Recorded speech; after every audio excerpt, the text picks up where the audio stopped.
শিশুরা, আমি আপনাদের উদ্দেশ্যে বলবো যে আপনারা কি খেলাধুলা, গান, আর্ট, আবৃত্তি এগুলা করেন? আমি যখন ছোট ছিলাম তখন আমাদের স্কুলেও বিভিন্ন ধরনের ক্লাস ছিল, গান, নাটক, আর্ট। কিন্তু আমার কাছে ভালো লাগতো মার্শাল আর্ট। আমি তাইকোয়ান্ডো করেছি। আমার কাছে ভালো লাগতো খেলাধুলা। আমি ক্রিকেট খেলতাম, আমি টেবিল টেনিসও খেলতাম, স্কুলে দীর্ঘদিন খেলেছি।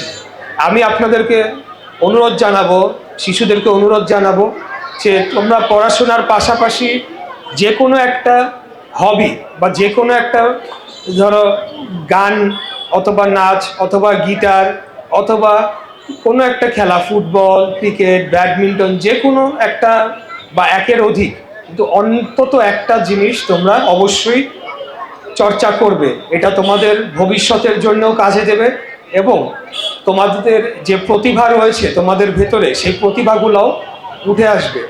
আমি অনেক কিছুই চেষ্টা করেছি, কিন্তু সবশেষে গিয়ে আমার কাছে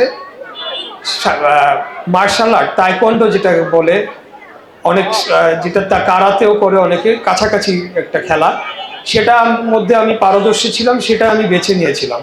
আমি ক্রিকেটও খেলেছি, মোটামুটি খেলতাম, কিন্তু তেমন একটা খুব বেশি ভালো করতে পারি নাই, কিন্তু মোটামুটি খেলেছি। তা আমি তোমাদেরকে অনুরোধ জানাবো, হয় গান হতে পারে, কোনো নাচ হতে পারে, আমাদের যে সংস্কৃতির সাথে যায় এই ধরনের নাচ, অথবা কোনো ধরনের একটা যেটাকে বলা হয়ে থাকে এক্সট্রা কারিকুলার অ্যাক্টিভিটি, এটা তোমরা অবশ্যই একটা যে কোনো বেছে নিবে। এবং আমি বলবো যে এর পাশাপাশি খেলাধুলাটাকে অবশ্যই তোমরা চর্চা রাখবে। এবং আমি গার্জিয়ানদেরকে অনুরোধ জানাবো, আমাদের একটা বড় সমস্যা এই অঞ্চলে বিশেষত, যে আমাদের খেলাধুলার কোনো একটা ভালো স্থান সব পাড়া মহল্লায় সেভাবে নেই, এবং থাকলেও পরিবেশটা শিশুদের জন্য বান্ধব নয় অথবা উপযোগী নয়। তা আমাদের যে কথাটি বলে আমি বক্তব্য শেষ করব, আগামী দিনে আমাদের যে প্রতিশ্রুতি রয়েছে তার মধ্যে যদি আমাদের দল সরকার গঠন করতে পারে, প্রত্যেকটি ওয়ার্ডে আমরা একটি করে হলেও খেলার স্থান অথবা খেলার মাঠ শিশুদের জন্য তৈরি করব, যেটা হবে নিরাপদ, যেটা হবে স্বাস্থ্যকর, যেটা হবে যে কোনো সময় যাতে নির্বিঘ্নে শিশুরা যে সেখানে নিরাপদে খেলাধুলা করতে পারে, সেরকম একটা স্থান আমরা প্রত্যেকটা ওয়ার্ডে, ছোট হোক, যেভাবেই হোক, প্রতি ওয়ার্ডে একই সাইজের নাও হতে পারে, কিন্তু এই ধরনের একটা আমরা মাঠ আমরা গড়ে তুলব।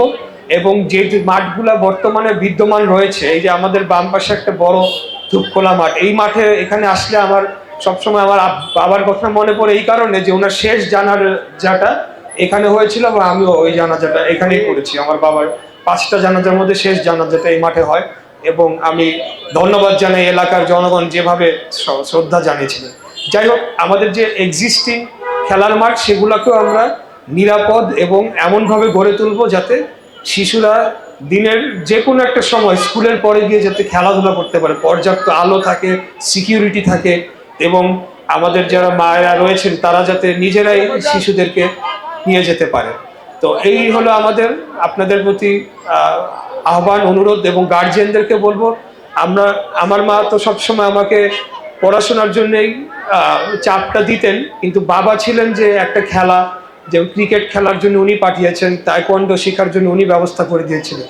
গার্জিয়ানদেরকে বলবো, এটা অত্যন্ত জরুরি শিশুদের জন্য, পড়াশোনার পাশাপাশি যে কোনো একটা তাদের যেটা ভালো, যারা পারদর্শী বা যারা যেটা বেছে নেয়, সেটা আপনারা উৎসাহিত করবেন।